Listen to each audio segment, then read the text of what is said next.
Senior showing me some issues with our trim work here. We're putting in some quarter round in our rehab. Show me what you told me just now.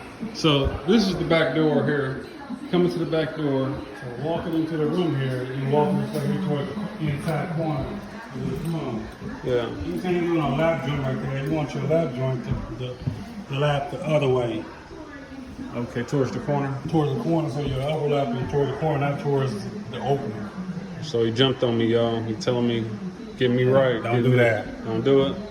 It's the way we do things out here. It's got to be done correctly. All right. He's learning, though. No, it should have been the other way. Because you're going towards the corner, so you want your...